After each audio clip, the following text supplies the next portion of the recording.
Hi guys, good morning. I thought I would do one little recap. Um,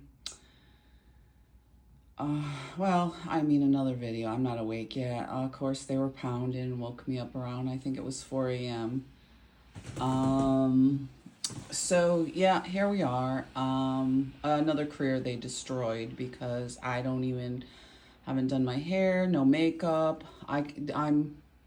It reminds me of when I used to wake up at the end of my marriage and cry in the morning thinking how I was going to get through the week. I had a demanding career, a lot of things. I had a business that I had started, and I used to wake up in the morning at the end and wonder how I could possibly get through the week.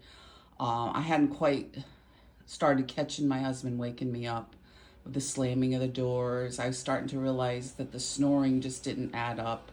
These loud noises, the TV blaring, different things. I started catching him, but I thought I'd do this video. I wasn't going to get so demoralized. So that was about 10 years ago. I was 50 years old when I decided to leave my ex-husband and move back to our home of 20 years. We were going to take over his aunt's house. We get her all settled. I cleaned the entire house. Nothing in it, empty boxes, but it was a mess. She had been in and out of nursing homes, so there was a lot of cleaning to do from years and years. And I did all that, got everything all ready, got a garden put in, and he told me that nothing belonged to me, that he was going to put me out on the street, which I called 911. He had to wait 5 years, and he knew that. You have to wait 5 years before you put someone in nursing home to take their assets. So he knew that. They had it all planned. And shortly after that, he called and I was slammed down and pepper sprayed. But I was allowed to go back to our home. And once I got there, judge told me I was now a mentally ill tenant. Can you imagine working on a house for 20 years and being told you're a mentally ill tenant because you're fleeing domestic violence and moving back into your home of 20 years? The only reason I went to the aunt's house is because she had promised to give us the house. I didn't even want to move there. I didn't really like the house that much, but I thought, I was under a lot of stress. I was taking him back and forth to the hospital. And then we had the mother-in-law's house to deal with because that was also promised after taking care of her. So I took care of, his aunt was mentally ill. She was bipolar.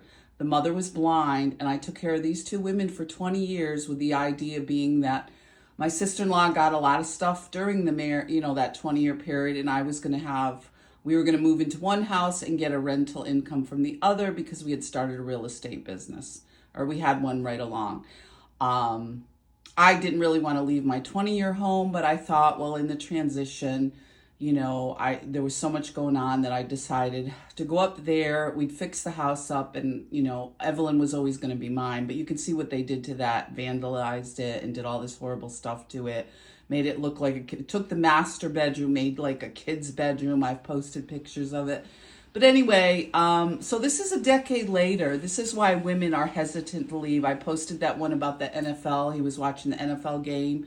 And killed his child, or attempted to kill her, and then killed his wife and then himself. What caught my eye is there had been other repeated or other incidents of domestic violence, but she never called. And this is what happens when you do call. This is a decade of trying to get safe housing and move on with my life. So I didn't do nothing for Christmas. Basically just sat here and put up with the torment of being this device, the noise, the smells, the disgustingness of not being able to live my life. But I thought I'd go through some things from this video I watched and that caught my eye. I'll read them real quick. Not mature enough to accept women's agency. This is what they're talking about with some of these men, and I would say that's true in my case. They idolize the mother, but not able to see the intimate partner as a person. That's certainly the case. This was from Femicide in Italy. That was the case with my ex-husband. He had a very difficult or odd relationship with his mother. I found it difficult. I could get into that at another time. Women being property to a man. I wrote some highlights down. Victim is not a destiny. It's a situation. And this is what I've been trying to do. I've been trying to move on with my life for a decade, but these people all continue. And certainly when there's police officers involved and now a police chief, our new police chief.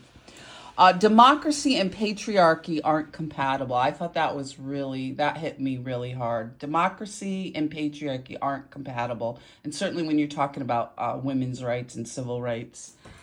Holding power and the unwillingness to give it up. Women leaders aren't necessarily supportive of other women's agency. I found that pretty interesting. And it's a disease with constant assault on women's agency. And of course, we need to hold men and women accountable for ethic behavior. So that was some of the highlights from that. All hit me pretty hard. This was the epidemic, of domestic violence. We have this femicide. There's like one every 3 days in Italy, I believe. So it's pretty bad. It's pretty bad here when you can have all these various professionals involved, and this is a decade of this, a decade. I feel like I've been run over by a bus. I haven't had sleep since I've been here. The smell gives you a horrible headache. They do that just when you wake up. So the room smells, you wake up with a horrible headache.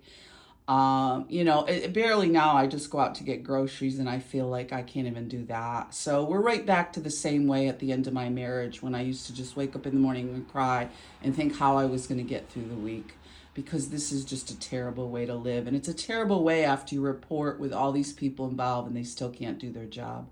Be safe, guys.